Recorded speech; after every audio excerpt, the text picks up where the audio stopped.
Okay, Watchman of Ephraim here. Another video on the Trinity. Going to share and expound a little bit on another article.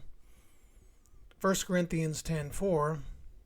We are commanded not to be carried away by diverse and strange doctrines. This is one of the strangest of all, that God is three persons. The Trinity actually closes the supposed Godhead, which man cannot... It alienates God from man. God has a family. God is going to be all in all. The Spirit of God is going to dwell in man. They are going to be his children. That's what the Trinity, one of the things it attempts to deny. It's from the Babylon mystery religion, all the way back to ancient Babylon. Here's everything man does is strange and bizarre. How much concerning the Trinity. So I want to do this article here. Let me pull it up here. 1Corinthians 10:4, about the rock that followed the Israelites around. As Trinitarians will try to show you that, or prove to you, one of their points, that God is a Trinity, that Yeshua, Jesus, was following the Israelites around as supposedly a rock. Well, they'll say, no, not really. Well, okay. This is what the article addresses. 1Corinthians 10:4. They drank from that spiritual rock that followed them, and that rock was Christ. There it is, right? The rock followed them around. Trinitarians have claimed this verse indicates Messiah pre-existed and was with the Israelites during their wanderings in the wilderness. Okay, the claim versus the facts. Paul tells us explicitly in the self-same context that he is speaking typology. This is a great chapter, by the way. It's a lot of stuff in it. The problems with the claim. Inconsistent interpretation. Paul says that the Israelites ate spiritual food and spiritual drink. Drank spiritual drink. We know the spiritual food the Israelites ate was the manna out of heaven. If the rock from which they drank was Christ himself, are we to suppose the manna they ate was Christ himself? By the way, it doesn't bring it up in this article, excuse me. John chapter 6, Christ said, you ate the manna in the wilderness, your fathers did, they're dead. So much for that. This is the bread that comes down from heaven, gives life to the world. Okay. Paul said they drank from the rock that followed them. Are we really to suppose that God the Son was following the Israelites wandering around the wilderness?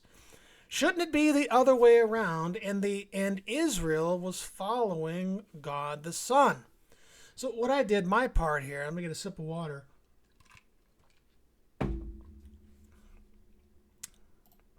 I pulled up some scriptures here concerning the God of the Old Testament, which is the one and only true God that Messiah, Yeshua, Jesus, affirmed.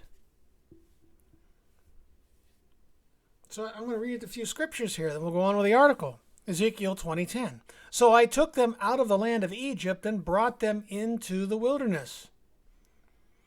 Exodus 13:18. Hence God led the people around by the way of the wilderness to the Red Sea. And the sons of Israel went up in martial array from the land of Egypt. Psalm 136:16. To him who led his people through the wilderness. You know, the pillar of cloud by day and the flaming fire by night. Was it behind him? Was there a rock following him around behind him? All right, let's go on here. I mean, you get the picture. Let me go down here. Deuteronomy 8:2. You shall remember all the way in which Yahweh your God has led you in the wilderness these 40 years, that he might humble you, testing you to know what was in your heart, whether you would keep his commandments or not. Deuteronomy 29:5. I have led you 40 years in the wilderness. Your clothes have not worn out on you, and your sandal has not worn out on your foot. Amos 2:10. I was he who brought you up from the land of Egypt, and I led you in the wilderness 40 years, that you might take possession of the land of the Amorite. Okay.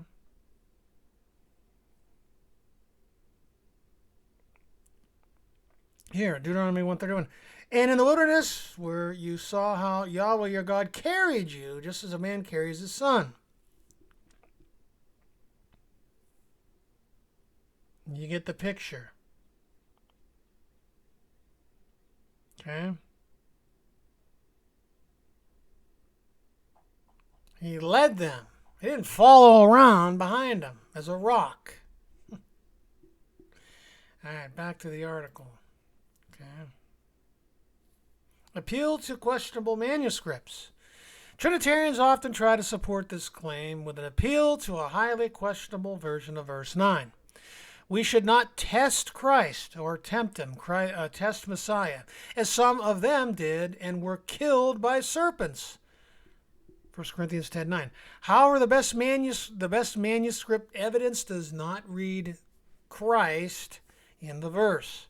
Codex Sinaiticus and Vaticanus read Lord rather than Christ. Codex Alexandrinus reads, if I don't pronounce that right, haven't seen the manuscripts myself. It's a good witness. I always took it as if we read this, we should not test Christ as some of them did, or as some of them tested God. That's all. I mean, so this was an addition that I didn't learn until I read this article. Okay. Reads God, Codex Alexandrinus reads God rather than Christ. Trinitarians simply ignore the important manuscript evidence and cherry pick what suits their apologetic needs. I just read a bunch of verses who led them around in the wilderness to begin with. So this is typology, this is symbolism, allegory. The Bible is mostly allegorical, symbolic, figurative. Analysis of the facts, the context. For I do not want you to be unaware, brothers, that our fathers were all under the cloud, and they all passed through the sea, and all were baptized into Moses in the cloud and in the sea. They all ate the same spiritual food, and they all drank the same spiritual drink. For they drank out of that spiritual rock, and that rock that followed them was Christ. Nevertheless, God was not pleased with most of them, for they were strewn about in the wilderness. Now these things occurred as types of us, so that we should not lust after evil things as they lusted. So they were types of them. Do not be idolaters, and that's a huge statement, by the way. I might just touch on it as we're in this article. Now these things occurred as types for us. Okay, do not be idolaters like some of them were, as it is written, the people sat down to eat and drink and got up to play. Neither let us commit sexual immorality as some of them did. And in one day 23,000 of them fell. Neither let us test the Lord or Christ as some of them did. Test the Lord, this is more the proper translation, or test God as some of them did, and perished by snakes. And do not grumble as some of them grumbled and perished by the destroyer. These things happened to them as types, and were written down as warnings for us, on whom the ends of the ages have arrived. Therefore, my dear friends, flee from idolatry. I speak to sensible people. Judge for yourselves what I say. Is not the cup of blessing which we bless a communion in the blood of Christ? And is not the bread that we break a communion in the body of Christ? Because there is one bread, we who are many are one body, for we all share the one bread. Okay, language and typology. Paul twice emphasizes that what happened to Israel was a type, Greek typos, or typology, of similar things in Christianity. This is why he refers to baptism into Moses, a typology of Christian baptism. This is why he refers to spiritual food and spiritual drink, a typology of the Lord's Supper. He is about to discuss food sacrificed to idols within the context of the spiritual food and spiritual drink of the Lord's Supper.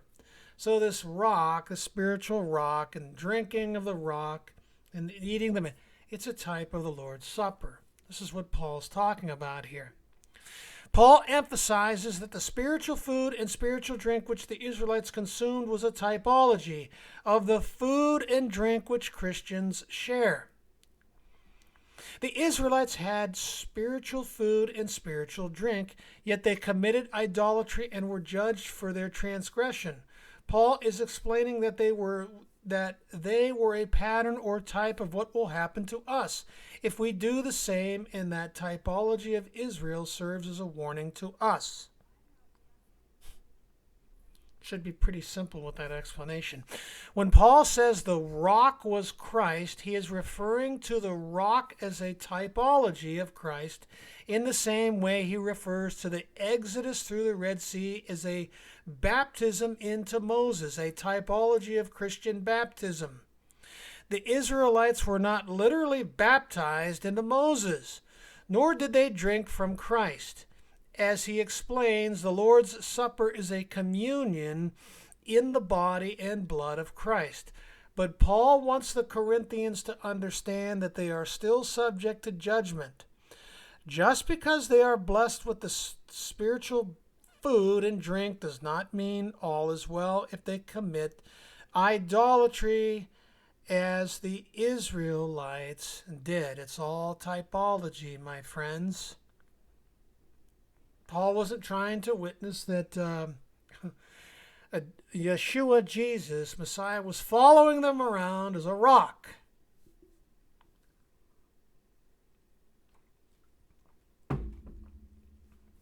He says, they were baptized into Moses, which is a portrayer of Christians being baptized into Christ.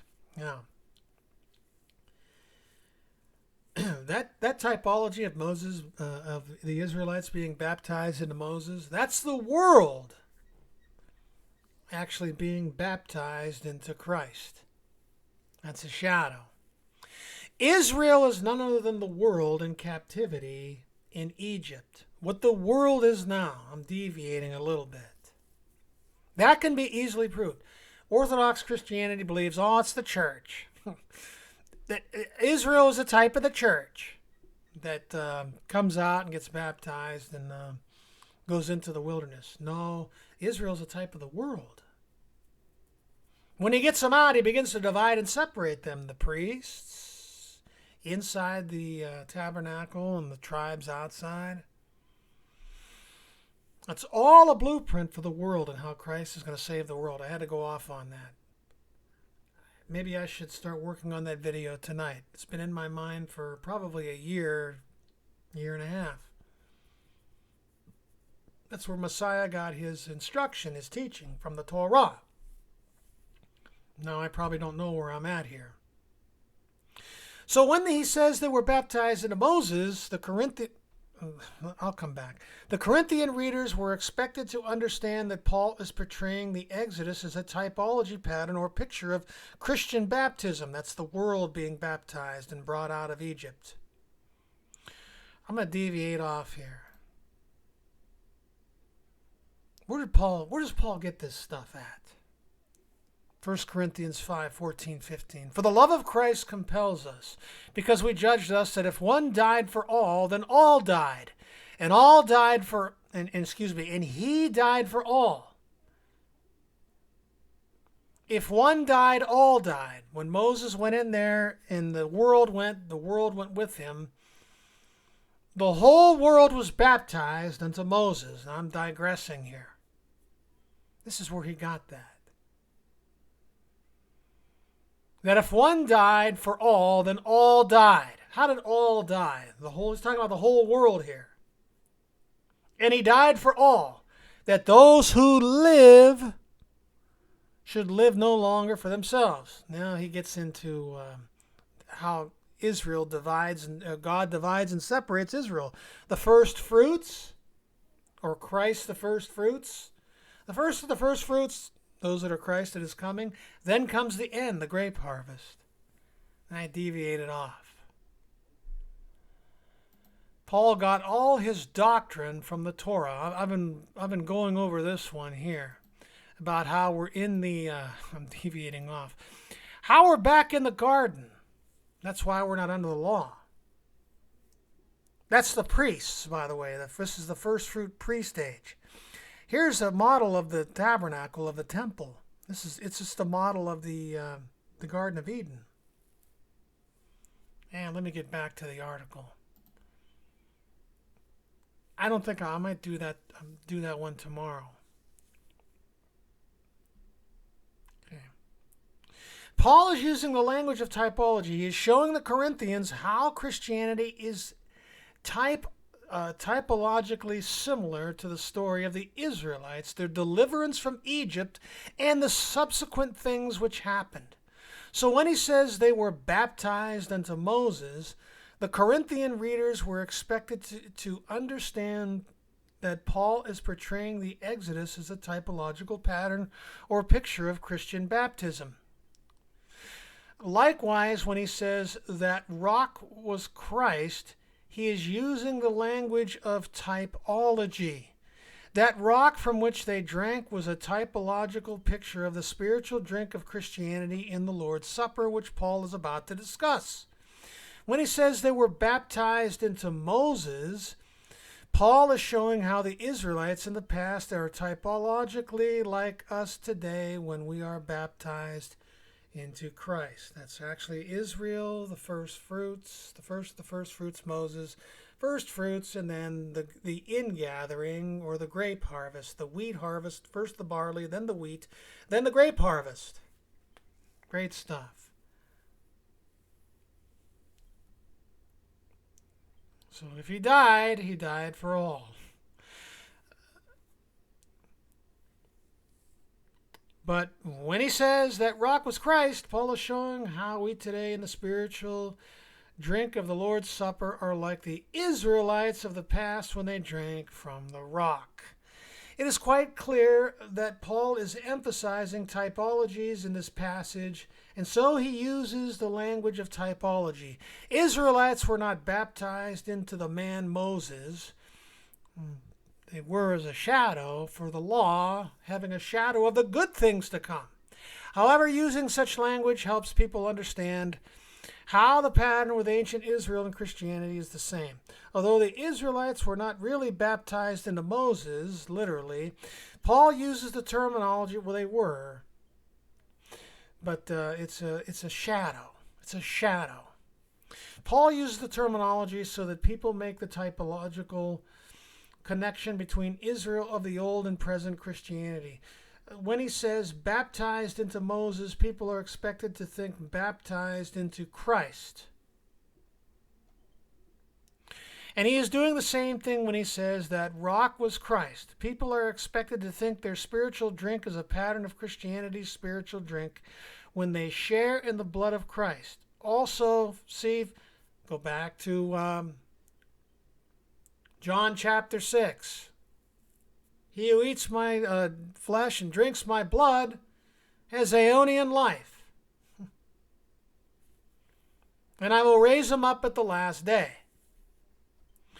Paul is showing the Corinthians that baptism into Moses and the spiritual food and spiritual drink they enjoyed did not prevent judgment upon the Israelites by God. And he does this to show them the same judgment can befall them if they are disobedient. The Corinthians had a lot of problems. They were still carnal. They were still fleshly. Hey, how about the leprous man in 1 Corinthians 5, where Paul again goes to the Torah and the law of the leper to have the man delivered outside the camp to Satan for the destruction of his flesh.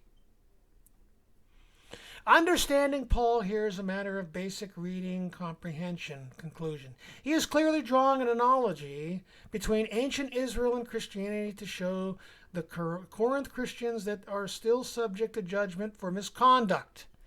He analogizes in this matter to warn Christians about the consequences of idolatry by illustrating the consequences of idolatry for ancient Israel, who were typologically in the same situation.